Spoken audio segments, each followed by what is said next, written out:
Looks pretty good. Sad sandwich.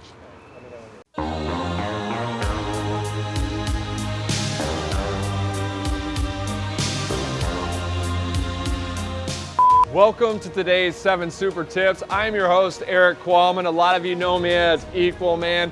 I'm super pumped as a sports guy for today's 7 Super Tips. They're coming from the Mannings. That's right, it's coming from Archie, the dad, as well as the sons, Eli and Peyton. And when you think about it, it's crazy to have 2 sons that each won a Super Bowl.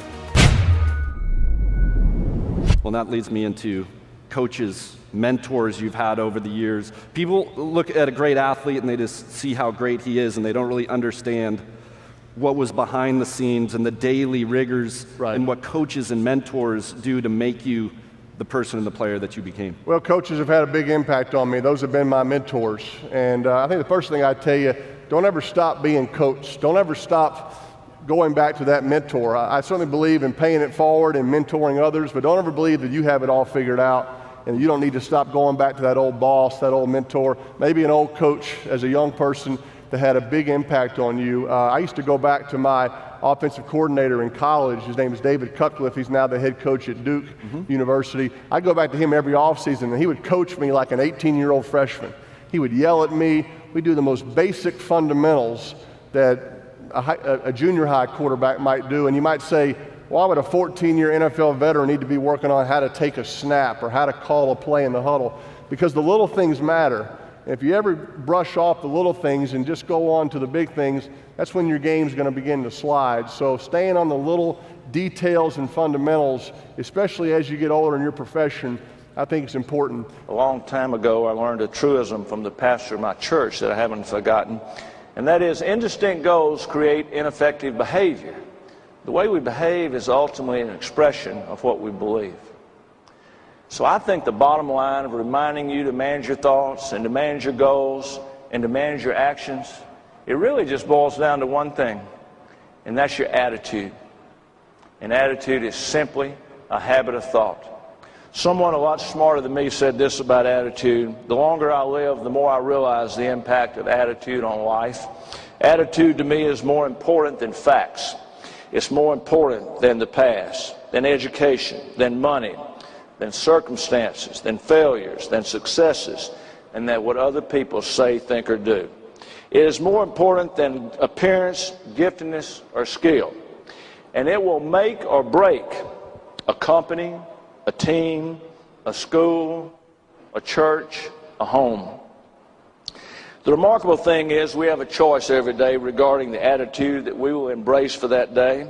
We cannot change our past. We cannot change the fact people act a certain way.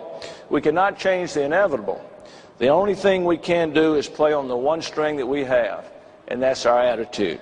If you already have a position, then the challenge will be to learn how to stand out and fit in at the same time. Either way, you'll land in a better place if you're honest with yourself. Do a self-check of your aspirations. Challenge your motivations and refuse to wallow. Don't wallow in your lack of thrilling choices or once you're there and while your new colleagues don't appreciate the remarkable insight you have to offer. When I make a decision, I'm determined to make it work. Abby and I became active members in our community, whether as parent volunteers for our kids' sports teams or supporters of local charities like Tackle Kids Cancer, March of Dimes, and Guiding Eyes for the Blind. I don't have a single regret, and ultimately, I think that it worked out for you and for me. We supported our community in the past, today, and since we're going to be sticking around here, we'll continue to support this community in the future. To me, in my opinion, leadership really boiled down to its true essentials is the ability to influence others. And if you can't influence a team, you really can't lead that team. And in order to influence that team, they have to trust you. They have to know that you've done everything possible to put yourself into that leadership role by putting in the sweat, putting in the work. All the teams that I got to, I didn't go in barking a lot of orders. I wanted to earn their respect first by being there early, being the last one to leave, taking responsibility for my play, in my interviews, being accountable, and then you slowly earn that respect to have more of a platform, to be more of a vocal leader. So, the very first time I ran into the huddle when I was a freshman at Tennessee, I had this great rah-rah speech, and hey, I'm a freshman, I can take us down the field right now, we can score a touchdown. My left tackle, about 330 pounds, grabs me by the shoulder and says, hey freshman, shut the blank up and call the blank and play.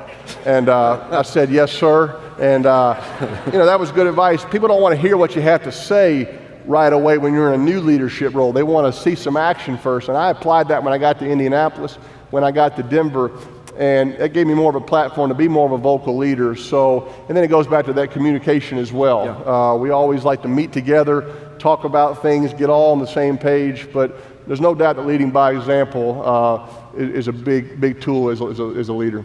I remind you to continue to manage your thoughts. And when I really reflect upon this, I go back to that little small town in Mississippi where I grew up. I always had a great interest in sports, and going through high school, and I was very fortunate to get a scholarship to go to the University of Mississippi, Ole Miss, to play football. And on a hot summer day, as I was beginning my first summer practice, my dad was driving me up to Oxford, Mississippi, and I'm sure I had absolutely nothing on my mind but putting on this red and blue uniform and throwing a football for Ole Miss. But as classes began, I realized the opportunity was mine for a learning process if I was willing to think. Now, I played for a great coach and a great man named Johnny Vaught, who impressed upon me that my ability to learn would ultimately be the key to my success. And I tell you what else Coach Vaught taught us as young 18 and 19-year-olds who thought we knew everything, and tell me if this doesn't relate to your business too. He also taught us that sometimes our opponents could be bigger and smarter, faster, have greater numbers in their books, but if we would think as winners, then we'd win. I did it my way. I couldn't be someone other than who I am.